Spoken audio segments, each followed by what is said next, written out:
Hello. അപ്പോൾ ഇന്ന് നമ്മുടെ ഇവക്കിട്ട കുളിസീനാട്ടോ. കുളി എന്ന് പറയാൻ പറ്റില്ല, അത് ആൾ ഇങ്ങനെ അവിടെ കിടന്ന് നടന്ന് കാലിലൊക്കെ നല്ല അഴുക്കായിരുന്നു. അപ്പോൾ ഞങ്ങൾ വിചാരിച്ചു ജസ്റ്റ് ഒന്ന് കഴിക്കാമെന്ന്.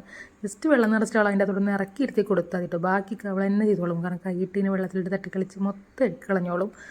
അതുമല്ല അവൾക്ക് ഭയങ്കര ഇഷ്ടമായിട്ട് ഇങ്ങനെ വെള്ളത്തിലിറങ്ങി കളിക്കാനായിട്ട്. കണ്ടോ, ഒന്നും ചെയ്യണ്ട, നമ്മളവിടെ നിൽക്കണം എന്ന് പോലും ഇല്ല, ആളവിടെ സുഖമായിട്ട് നിന്ന് കളിച്ചോളും. അങ്ങനെ കുറേ കഴിഞ്ഞോളം നോക്കിയപ്പോൾ ആൾ പകുതിയോളം നനഞ്ഞു വിളിച്ചിപ്പോൾ കേട്ടോ. കുറേ പക്കനെ മടുത്തു, അപ്പോൾ ആൾ ഇറങ്ങാൻ വേണ്ടി നിൽക്കണം. അപ്പോൾ ഞങ്ങൾ വേഗം ആളവിടെ നിന്ന് ഇറക്കി വേഗം തന്നെ ഡ്രൈ ചെയ്തു കേട്ടോ. തുടച്ച് വൃത്തിയാക്കി ഇതാ കുറച്ച് നേരം കോമ്പ് ചെയ്ത്, കാരണം ഒരു ഹെയർ ബ്രീഡ്സ് ആയിട്ട് തന്നെ നല്ലപോലെ ചട ഉണ്ടാവും. അപ്പോൾ നല്ലപോലെ കോമ്പൊക്കെ ചെയ്ത് മുടിയൊക്കെ ഇത് കൊമ്പൊക്കെ കെട്ടി കൊടുത്തിട്ടുണ്ട്. ഇപ്പോൾ ആൾക്ക് കുറച്ച് മുടിയൊക്കെ ആയിട്ടുണ്ട് കൊമ്പ് കെട്ടാനായിട്ട്. അതൊക്കെ ഒരു ടീഷർട്ട് ഇടിച്ച് കൊടുക്കുന്നുണ്ട്, നല്ല ക്യൂട്ട് ടീഷർട്ടാണ്.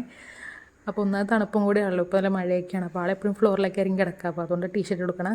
ആൾക്ക് കുറച്ച് മഴയാണ് ടീഷർട്ട് ഇടാനായിട്ട്, കാരണം ഇത് ഫുൾ കൈയും കൂടെ ആയിരുന്നു, അപ്പോൾ കുറച്ച് പാട് വിട്ടു. എന്നാലും കുഴപ്പമില്ല, നല്ല ക്യൂട്ട് ടീഷർട്ട് ആയിരുന്നു. പ്രിൻ്റൊക്കെ ഉണ്ട്, ഫ്രണ്ട്സ് മൈ ഫ്രണ്ട്സ് എന്നൊക്കെ എഴുതിയ പ്രിൻ്റൊക്കെ ഉണ്ട്. അങ്ങനെ നമ്മളവളെ ഇടിച്ച്. പക്ഷേ ആൾ കുറച്ച് ഇടങ്ങേറായിരുന്നു, കാരണം അത് അതിനെ കടിച്ച് കളയാനൊക്കെ നോക്കുന്നുണ്ട്. ഫുൾ കൈ ആയതുകൊണ്ടാണെന്ന് തോന്നുന്നു. പക്ഷേ കുഴപ്പമില്ല, കുറച്ച് കഴിയുമ്പോൾ ആൾ സെറ്റായി. അപ്പോൾ ഞങ്ങൾ സുന്ദരിയായിട്ട് വെക്കുട്ടിരിപ്പുണ്ട് കേട്ടോ.